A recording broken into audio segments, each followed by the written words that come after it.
迎翻到嚟我哋嘅 podcast，我係 Kick 佬。我係 Kick 嫂啊，今集呢就有少少特別嘅。有幾特別啊？今集我哋要講投資，投資好似唔係好關我哋事啊。係咯，唔係好關我哋事喎。完全冇投資嘅一家人啊。OK。係啦，咁但係投資呢，其實點解我會涉獵到呢一方面呢？我之前都有講過啦，我係呢個 podcast 狂徒嚟噶嘛。你揾到呢度發達大計啦，係嘛？唔係，我都想係。哦，我以為終於可以唔使做啦，大佬。因為揾咗你之後，我就知道自己唔會發達嘅。收皮啦！邊個揾咗邊個之後唔會發達啊？講清楚啲啊！開頭呢，就講翻點解會有一個咁嘅話題先啦。咁我之前有講過啦，我係 podcast 狂徒啦。咁我又聽一個節目呢，叫做呢個蔡亞嘉543嘅。咁呢，佢有一集嘅節目呢，就講緊呢一個投資啊，就介紹到一個投資嘅台灣一個好出名嘅投資嘅女性啦，係，叫做吳淡如嘅。咁呢，喺台灣係好出名嘅，係，佢都好有錢嘅啦已經。咁佢列出咗7種唔會發達嘅人嘅特質啊。係。咁我聽完之後呢，我個腦呢就發生咗啲變化，點啊？就有個幻象出咗嚟。我哋係咪會發達啊？唔係啊，個幻象就係你個樣啊，Kick 嫂。點解？佢一路講呢，嗰啲特質呢，每一樣嘢都可以 key 落你度㗎。真定假？你講嚟聽下先，睇下我係唔係先。要我承認先係啊，我唔承認就唔係啊，我覺得。係嘛？好，咁我哋試下列出第一樣先。係。第一個呢就係講緊咩？投資嘅時候，即係如果我當啦呢一刻，你有筆錢啊，你諗住去買股票啦，OK，去投資啦，唔一定要買股票嘅，總之投資啦，你要買一樣嘢。首先嗰樣嘢咧，一定要保本嘅。你覺得係咪？我試過咧買幾樣嘢嘅，係試過買基金啦，係試過買股票啦咁樣嘅。咁你嗰啲保本嘅基金咧，我都有買過喎。嚇，即係唔同嘅，同普通基金有啲基金係唔保本嘅。OK， 我唔保本嗰啲咧係細個咧幫 friend 買過。其實我覺得你咁樣講咧太過複雜啦，我哋簡單啲咁講先。MPF 點樣投資？點識啊？咁你有嗰個分配噶嘛？係啊，我唔識噶，我求其填嘅。最初咧細個嘅時候，第一次翻工係點樣填噶？係全部10咯。全部10？係啊，10% 加埋1% 啊嘛。係。全部10咯。跟住我係求其填嘅，因為嗰時唔識。即係填咗10個 item 就100%咁樣。係啦。哦，全部10。細個係咁樣填嘅。到而家咧？依家我就專買一啲可能美國啊、日本嘅股票多啲嘅。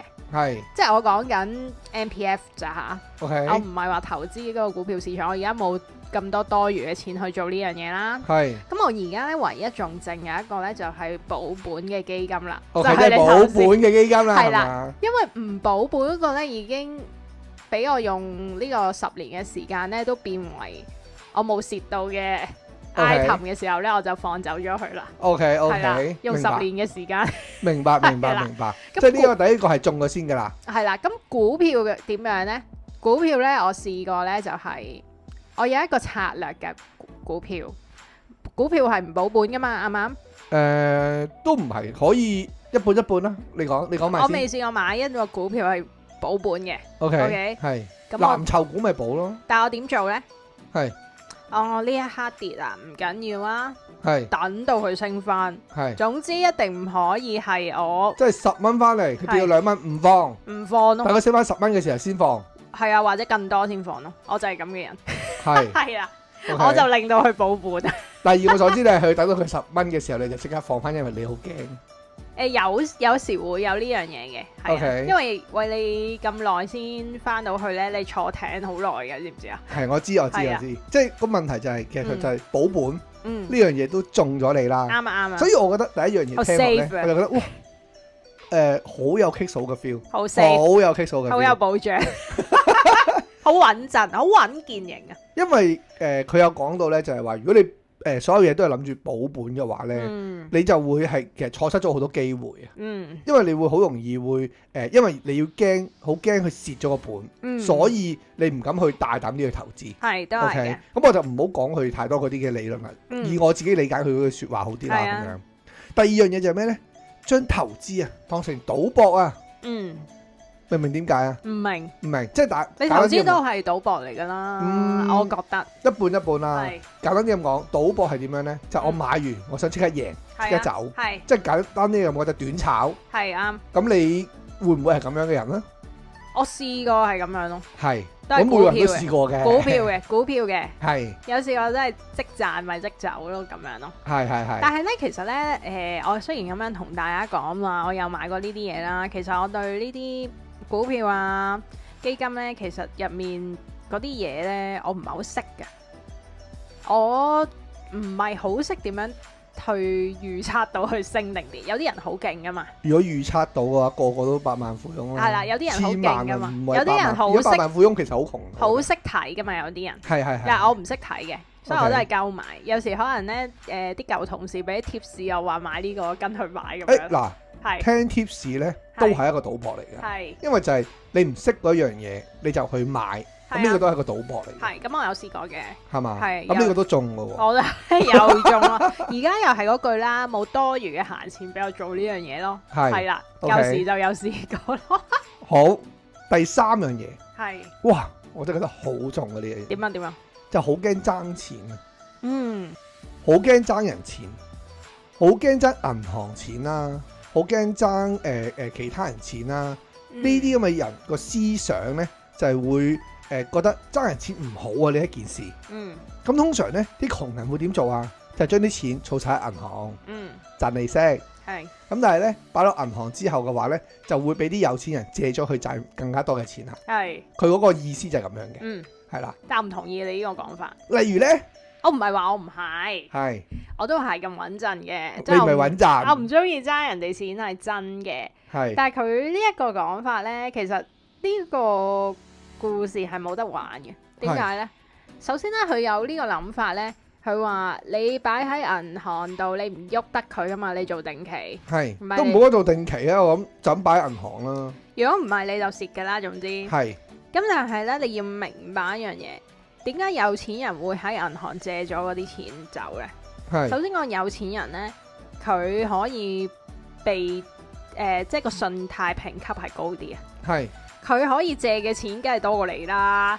即係你點玩你都係輸㗎。如果喺呢個遊戲上面，你講做呢個有錢人借錢呢件事上面，你講出咗一個股票嘅一個道理啊。係啊。有冇聽過一個日本人物啊？一個日本嘅將軍啊？叫做本多忠勝啊！冇啊，唔好意思，冇乜留意嘅，跟住搞我 get 添。因為咧，其實本多忠勝咧，其實就係啲股市啲人咧，成日都會講嘅一個用語嚟嘅。其實佢係一個真人嚟嘅。係。咁我哋遲啲有幸嘅話，我就同你介紹下呢個人啦。咁其實上佢就係呢個以前啦戰國時代嘅一個將軍嚟嘅。OK。係。咁你換翻成而家現時嘅講法咧，咩叫做本多忠勝啊？諗唔諗到？諗唔到。即係我本多啊，我點都係贏。係啱啊，啱，係啦，就係咁嘅意思。我覺得係咁樣嘅，所以你如果咧佢講呢一個 point 咧，其實你係佢點樣講都啱，但係我唔同意。點解咧？因為你點樣玩，你本身都唔夠嗰個有錢人個本多。點解佢可以借走銀行啲錢咁多？唔係，佢純粹係話，咁點解你唔將呢啲錢去投資賺得更加多嘅錢？你淨係擺咗落銀行啫。佢意思係咁樣嘅，啱唔啱啊？咁你承唔承認啊？承認啊，即係我冇呢個冒險精神咯，喺呢方面。好，我哋而家暫時咧記錄下先。我哋講咗3個 point， 係3個 point， Kick 都中晒噶啦。係咁點啊？哇！我都話我聽完之後就諗起，即係嗰個幻象啊，就越嚟越清晰啊。OK， 有好多人都係咁噶啦，唔係淨係我噶。所以咪好多都係窮人咯。我本身唔係咁窮噶，再講一次啊。OK， 第4個就係太過在意錢啊。即係咧，無論係1蚊1毫都好啦，你成日都會好 care 嗰啲錢啊！即係你蝕少少咧，你個心就會好痛。咁樣蝕少少啊，都係嘅，因為我覺得我個本嚟噶嘛，我唔應該蝕噶嘛。嗱，你又翻翻去第一個啦，係啊，就要保本啦。係啦，啱啊，啱啊。係，咁你拎出嚟唔係諗住蝕噶嘛？你拎出嚟諗住即係賺噶嘛。咁你就實會有賺有蝕噶嘛，你唔會一定係每一單交易或者每一個 deal 都一定係賺噶嘛。嗱，呢個講法咧就唔啱啦。點解咧？我拎個本出嚟，我諗住博多啲噶嘛，係咪？咁當然啦。咁你博當然有風險啦。咁點解你會驚啊？因為你博一博咧就可以化呢個全部資產為零喎。你博一博，咁啊唔會為零嘅嗱，只不過我嗰個心態上就會好似，即係我想解釋呢一樣嘢俾你聽，就係話如果你凡事咧，我當你有10蚊，你係閒錢嚟嘅，你攞去投資，你都要畏首畏尾嘅話咧，咁其實上你會蝕嘅機會會更加多咯，因為佢一冧你就會好容易你想去褪翻啲錢出嚟啊，即刻想賣咗佢，咁你咪會蝕咯。咁你首先你要有個本咯，又係嗰個本嘅問題。唔係，我咪話如果你有10蚊咯，你有10蚊，咁你買咗落去啦，咁佢由10蚊跌到落8蚊嘅時候，你就會驚，跌咗落8蚊咪少2蚊，哎我都放咗佢先啦。終歸就係你本身個本唔夠多。你如果你係好多錢嘅，你一個有錢人，你好多錢，你就唔介意嘅。咁喂，你都係冰山一角啫。我買咗10億咁點算啊？係啦，即係你個投資大啊嘛，你先會覺得擔心啊。唔係咁，你承唔承認你係呢一個？你係咪太在意錢先？在意，我梗係在意錢啦，我真係在意錢嘅呢樣嘢。係啊，但係即係我覺得係應該要在意嘅。係啦，喂，你冇錢啊，唔好成日話錢唔重要啊，咩錢唔可以買到快樂嗰啲人啊。呢個係細個咧，你睇太多故事呃你嘅説話。其實咧，錢係買到快樂㗎，唔好講錢唔重要。喂，係咪先？呢啲唔好講埋啲廢話啦。唔係呢個，咪講翻以前最細個聽嗰句説話咯。咩冇錢就萬萬不能。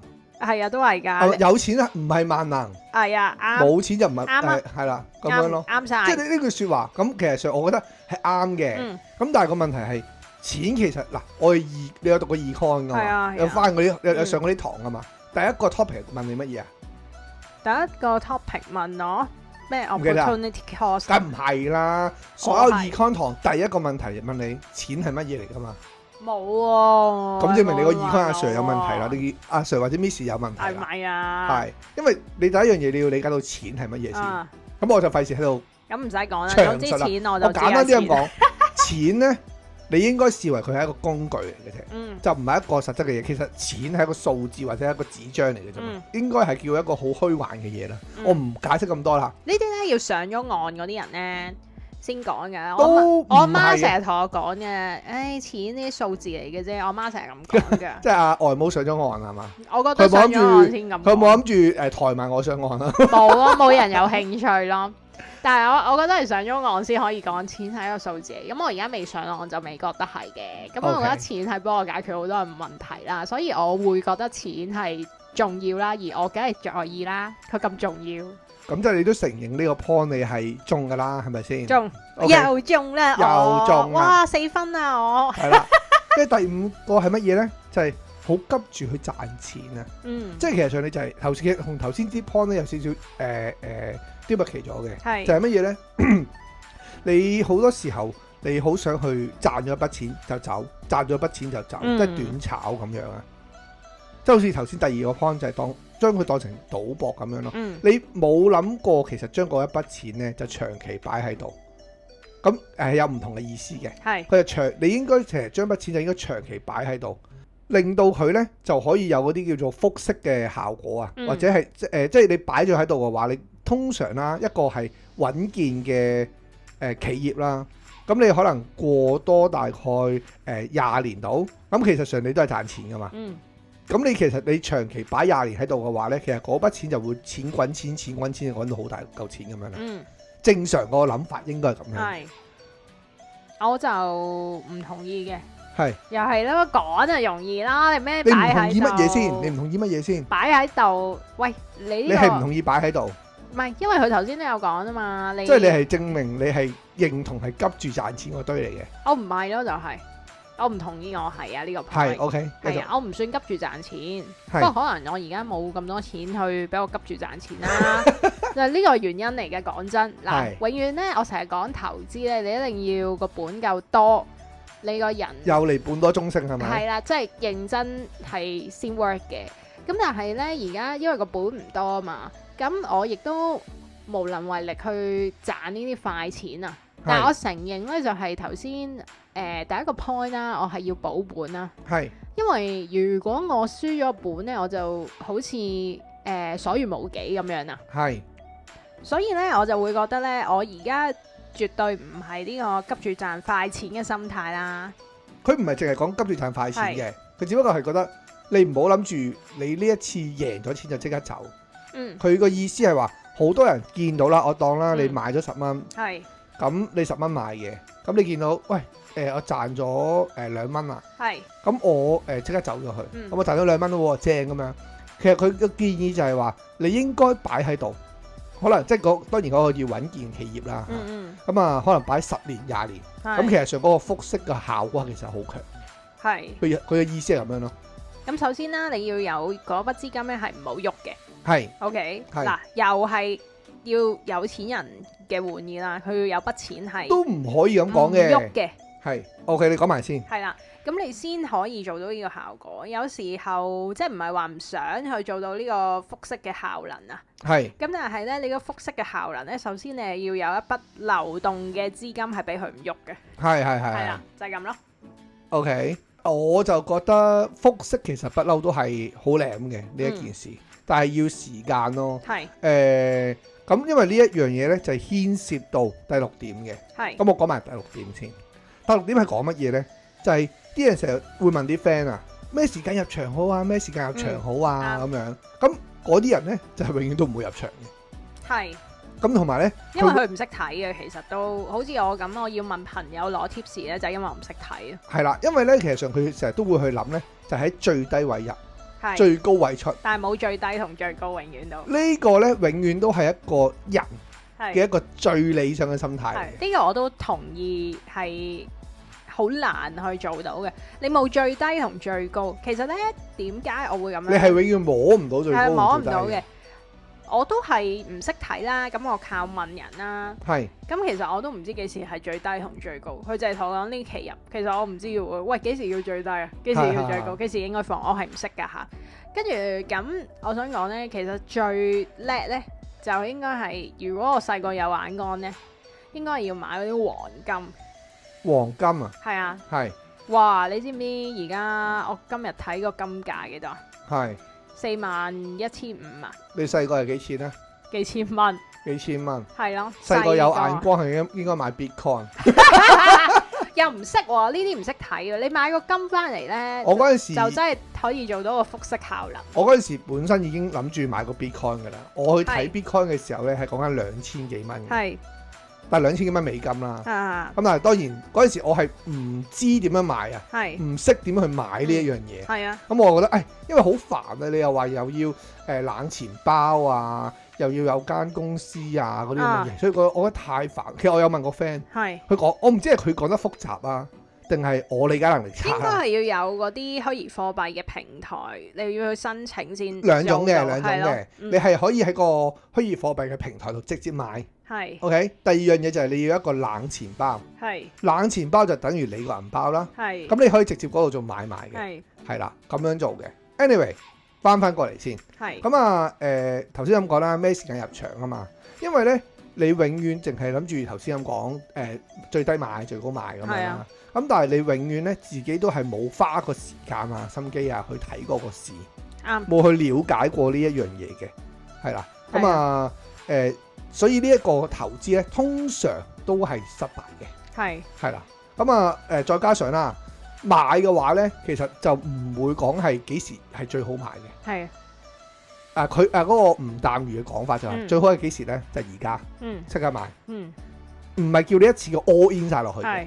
即係可能叫你月供咁樣，可能每個月入1000蚊落去，咁上下咁樣啦嚇。咁你每個月入1000蚊落去，咁你可能10年之後嘅話咧，你就可以淨係用佢啲利息就夠生活㗎啦。咁啊 keep 住可能20年、30年之後，你因為 keep 住賺錢㗎嘛。係咯，佢嗰啲係月供股票啦，應該就係。係啦，即係咁嘅，佢嘅意思係咁樣嘅。啱啊。咁啊，我覺得呢樣嘢都冇錯嘅，我都覺得係啦。其實呢一樣嘢係反而比較健康，但係你要有眼光咯。其實唔係嘅，嗱我自己咁樣諗啦。你話眼光咧，冇話100% 㗎，冇一個人可以估到10年之後個股市係點樣嘅。係啊，你只可以估一樣嘢嘅啫。嗯，如果你覺得10年之後呢間公司仲會喺呢個世上嘅，你就買啦。喺我心目中係咁樣嘅。係啦，因為咧10年係一個唔短嘅時間啦。係。咁你咧其實你要對嗰間公司有信心，係先得嘅。係，我而家想問下 K 嫂，係，我哋唔好講咁遠先。香港10年之後，你而家仲會有咩公司係存在嘅？保險公司。保險公司。係啊。咁你會唔會諗住投資下保險公司啊？其實我冇啊，我冇嘅。係。咁點解咧？我冇諗住呢個投資。因為而家覺得自己本唔夠做呢一樣嘢啊，係啦。你俾我去投資嘅話，簡單啲咁講啦，買恒指，我覺得係贏緊嘅，係即係我覺得買10年或者20年，其實係贏緊嘅，加上佢有利息俾你噶嘛，係啊，即係成日 K 哩呱啦加晒一齊，你唔攞利息出嚟啊，之後呢個成個 total 數咧，你一定係贏緊嘅。如果你仲要月供咁樣去咁樣計嘅話，咁所以喺我心目中，保險公司嘅話咧，我唔係完全認同。即係我唔係 reject 你呢一樣嘢，但係我唔係完全認同啫。我去揀嘅，我會揀銀行，即係我會揀可能匯豐、恒生咁樣。呢一啲就係我所最會去投資或者選擇嘅嘢咯，係啦。匯豐嗰啲疫情期間係最低嘅時候啦，係。就冇噶啦，錯過咗嗰個時期。冇啊，唔需要，即係佢嗱嗰個吳淡如嘅意思就係話，你唔需要諗佢係咪賺係咪蝕呢啲咁嘅嘢噶啦。係，咁咪夠買，咪求其買一個都得咯。總之佢話由而家開始買咯，淨係供一隻股票咯。嗱，所以你要有眼光咯。我頭先係冇講錯噶，你要有眼光。你講嗰樣嘢，喂，我求其買一隻，其實佢可以蝕足10年噶。我認真，你拎咗啲息，跟住你拎咗佢啲息啦，即係你擺到都可能係蝕個本嘅。係啦，所以你加翻埋佢呢個好虛無縹緲，係認真係啊。OK， 即係你唔認同呢一件事，我唔會咁樣做咯，因為等先，我哋認唔認同嘅就係咩時間應該入場，咩時間應該入市，即係幾時應該買，你係咪啲咁嘅人？會唔會真係問啲 friend？我會，我都唔識睇，我先會問人嘅啫嘛。係啊，就係咁樣咯。OK。好啦，咁我哋講最後一樣啦。係呢一樣嘢，K 嫂認第3啊，都冇人敢認嘅1、2啊，話俾你聽。係咩啊？就係最叻去 mark 數。哦，話我最中意 mark 低每一條數。我哋喺好多年前咧嘅一條 podcast 嘅時候講過。阿 K 嫂借咗俾我嘅錢咧，佢都 mark 低晒嘅。梗係啦，黐線嘅。即係我覺得。我每個月都要咁樣，我每個月都俾家用佢啊，俾錢佢。跟住之後咧，我問佢有陣時可能手緊，問佢攞翻可能1000幾百使下嘅時候，佢依然有 mark 低。哇！我梗係要 mark 低啦，你俾唔夠噶嘛？傷心欲絕。唔需要，做人咧最緊要咩啊？均真。OK。所以要記住咯。好啦，K 嫂嚟講下先。係。最識 mark 數嘅人，你算唔算係咁嘅人先？唔算。點解啊？因為有少少抹流嘅，係啊，講真嘅，係啊，係，我有少少抹流。你抹流係抹流啲細數啫，可能係。所有嘅大數你都會抹晒噶嘛？係啊，係啊，係啊，冇錯。咁啊係咯。我最記得咧，以前咧，我識個朋友啦，佢咧就中意一個男仔同學啊。係。OK。男同學啊。咁個男仔同學咧就好闊佬嘅。哇，正喎！點解闊佬咧？唔係請你啊？即係你問佢借錢咧，來者都不拒嘅。OK。咁有時可能學生有啲需要問佢，咁喂唔係借好多，即係佢唔係窮嘅，但係你都唔會問人借好多，可能100-200蚊咁樣啦，係1000幾百咁樣啦。1000幾百都幾多喎，學生。咁樣啦嚇，啲同學咧通常都會話覺得佢好好啊，喂有求必應啊，黃大仙咁樣啦。咁佢有冇收利息啊？冇㗎。哦，咁樣嘅。係啦。OK。咁啲人通常都會話佢好好啊，佢又唔係追你還錢咁樣嘅。啲人嘅感覺咧就覺得啊，佢喂人咁好嘅，唔介意喎，又即係又肯借俾人咁樣啦。係。跟住咧後尾，佢俾啲同學發現咗佢一個秘密係咩咧？就原來咧佢收埋咗本數簿嘅數簿。唔出奇啊，其實好出奇咩？原來佢就係 mark 住啲同學借咗佢幾多錢啊？唔係，我覺得好正常喎，反而哇咁佢借得錢俾人，咁佢又 mark 低係好正常嘅事嚟㗎。好多人咧，你以為佢唔在意，其實佢都好在意。唔係我，只不過佢話俾你聽。佢唔在意啫。我覺得佢呢個行為係冇問題喎。我冇覺得佢會有問題，佢借錢去抹，佢抹翻低嘅，只不過冇表露。不過啲人後尾發現原來佢有本數簿之後咧，就會覺得原來佢係咁小氣㗎。我唔覺得佢小氣喎。咁我覺得係嗰啲人太即係嗰啲同學啦，即係佢講到好似自己唔老實講介意咧，其實都介意嘅咁樣咯。但係我覺得介意先係正常咯，我就咁覺得嘅。OK，明白晒。係啊。咁好啦，即係而家咧7點裏面咧 K 數係中咗6點嘅，係嘛？你有6分喎。係咁點啊？你覺得我嗰個呈現嗰個效果好強？即係所以我就係注定嗰個會做一個窮人啊！我咁講先，但係我講晒咁多個 point 啊，都要戴翻個頭盔嘅。點啊？其實呢個吳淡如我係唔識嘅，我係完全唔知呢個人嘅，我就聽呢個 podcast。先至知道有呢一個咁嘅人，覺得呢個 topic 我覺得好過癮啊！即係咧，其實上係咪真係有齊咁多個特點嘅，係咪真係一定係窮人咧？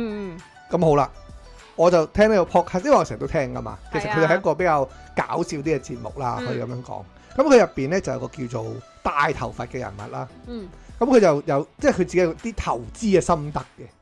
咁咧佢就因為嗰個吳淡如佢嗰個投資心得咧，就叫做 Rich。RICH 啦，咁嗰個大頭髮咧就自己自創咗一個新嘅一個理念出嚟，係咩咧？就叫 Dick， 叫咩啊 ？Dick，DICK。哦 ，Dick， 你知唔知點解啊？我知啊，係咯，其實佢都好明顯係搞 gag 嘅啫。係咁。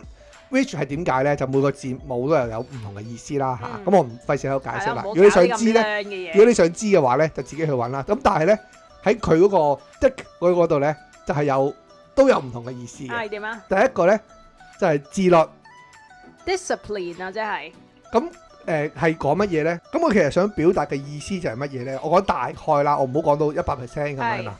咁其實上佢嘅意思就係話自律啦。咁你要自己去check 翻到底你要投資嘅項目啊，係咪即係要做功課啦？簡單啲咁講。咁同埋你投資嘅時候咧，你都要自律去 check 翻佢升跌啊，即係你要研究佢嘅週期啊，嗰啲咁嘅嘢啦。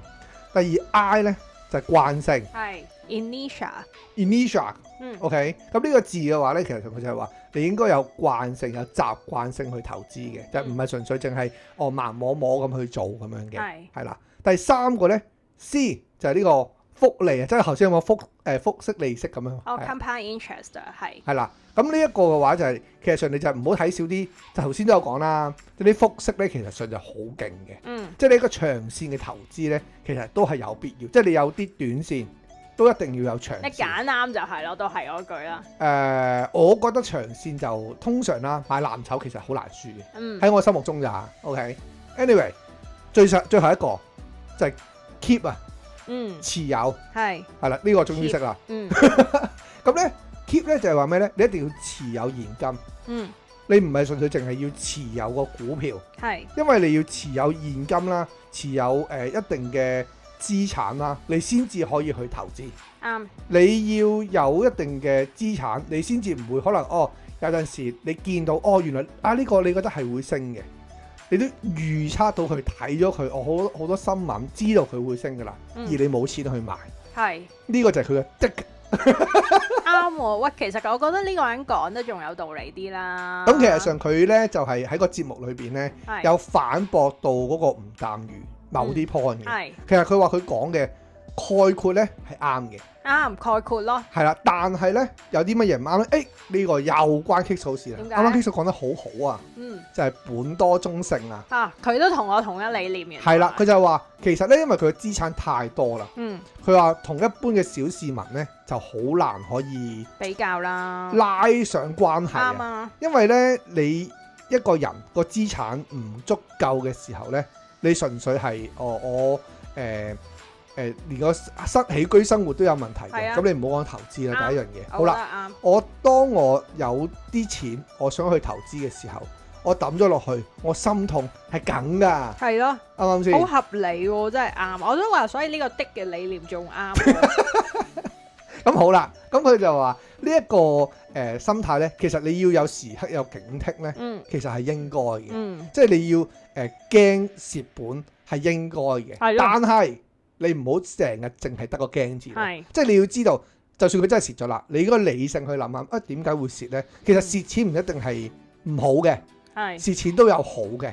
咁你起碼叫做上咗一課先。同埋我覺得你要自己分析咧，我蝕咗錢啦，我係咪而家我急住等錢，所以我咪拎出嚟，係咪放先？係咯，就放咯。唔急嘅咪擺到自己個心平復啲，去到你啱心目中嘅數先放咯。係啦，其實佢之前有啲節目咧都有講過嘅，就係話咩？其實你嗰個股票咧蝕咗咧，即係其實上你跌咗啦，簡單啲咁講咧，你唔代表你唔一定要揸住嘅。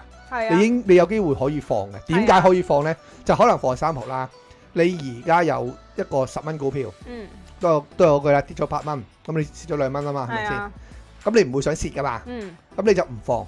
咁但係咧，如果你見到第二隻股票，你見到呢隻股票應該可能會升嘅幅度咧比較高嘅。你相信你嘅眼光有第二隻嘅可以 cover 到你之前蝕嗰個錢，係啦，冇錯啦。咁你就攞翻出嚟投資落第二隻嗰度啦。咁就好過你繼續擺喺度。係啦，我都係咁諗喎。佢個心態就係咁樣諗嘅。咁當然啦，你要做好多功課啦，成日要去睇呢啲咁嘅節目啦。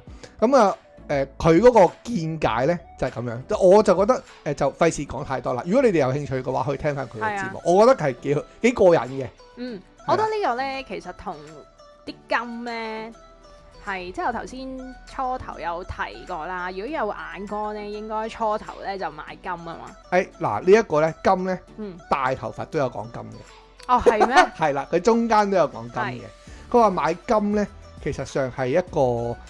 基本上係冇得輸嘅項目嚟，係啊，我都但係賺唔到啲咩大錢嘅。點解咧？就係話佢話佢都有講啊。如果你真係好怕蝕本嘅，其實你買金咧，基本上係一定係 OK。係啊，即係好似阿 K 數頭先個講法。哇！佢完全同我同一理念。唔係，佢係睇後咗你啫。佢唔係好似你咁諗㗎。係。所以佢都買股票㗎，所以佢賺錢多過你咯。咁就正常啦，我唔買啊嘛，我少個投資，我少個機會咯，就係。係啊，咁我想問最後啦。其實你覺得人生啦，我哋咁耐啦，或者其他人啦，你覺得需唔需要去投資咧？我覺得可以。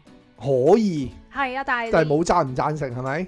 冇，你個人喜好噶嘛。咁當然啦，當然啦。呢啲嘢，同埋我覺得咧，即係如果好似呢啲我嗰啲咁，即係要保本嘅人啊，係咁嘅緊張大師。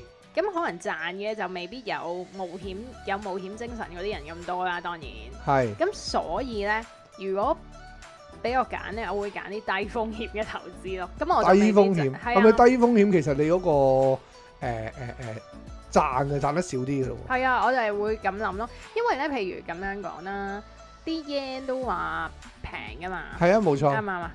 嗰個平，哇！越望越平嘅，不過我冇放走佢，由佢啦，擺喺度啦。咁但係佢都仲未翻到去我心目中嘅水平，我都係擺喺度嘅咋。睇下會唔會有機會翻到一件家鄉咯。因為其實上我又覺得其實投資呢一樣嘢咧，尤其是而家呢個年代，我覺得係更加有必要嘅。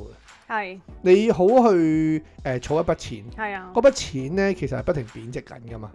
咁即係有通脹嗰啲咁樣啦。咁當然而家近呢1-2年嘅通脹係低咗嘅，因為成個環境唔好啦。咁但係個問題就係咩咧？你擺嚿錢喺度，咁你不如攞去增值好過。我個方向咧就係兩種嘅。一係咧你就攞去增值你自己，一係咧你就係增值你個資本。其實增值自己咧，呢啲因為個回報都好難睇到嘅。你咪投資嗱，好簡單啫嘛。你冇話一定要有十足嘅回報噶嘛。咁你可能係你一個興趣咯。你投資唔一定係一定要有回報噶嘛。你自己開心咗都係一個回報嚟噶嘛。喺我心目中，你呢個就係有錢都買唔到開心嗰樣嘢，即係見唔到一啲實際嘅嘢。根本就唔係。唔得，我覺得見唔到啲實際嘅嘢就係唔 work 嘅。所以咪咯，我咪話你就係要見到啲最實際嗰啲咯。我就唔係噶，我即係嗱，因為你要，所以你咁窮咯。嗱，你會，我係因為你嘅。最好係啦，最好係。我咁講啦，你有好多人咧，根據自己嘅興趣啦，去學翻自己一個即係根據自己興趣去學習啦。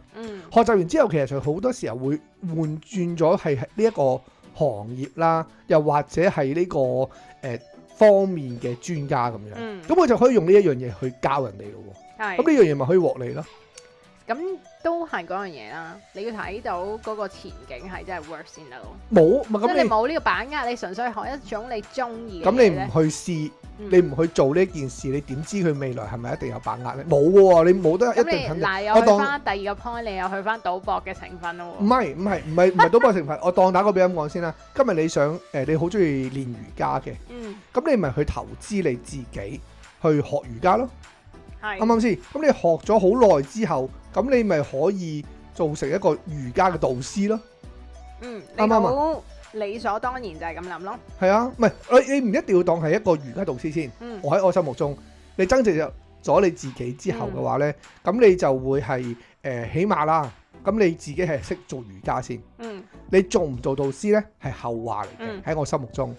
咁所以咧，你如果之後呢樣嘢發揮到，你先至做瑜伽導師。要發揮到。係。個前提你要發揮到，如果你中途你學識咗你係做瑜伽咧，你後面嗰個冇發揮到，將佢變成一個可持續性發展嘅事業咧，咁就係徒勞啦。係，我可能咧，因為我之前咧睇過一個一段訪問片啊，我見到一個 IFBB Pro，你知唔知咩 IFBB Pro？唔知，一個健身嘅一個好高嘅電項，總之健身嘅項目啦，嘅一個階級咁樣啦。一個冠軍，咁佢就講就話咩呢？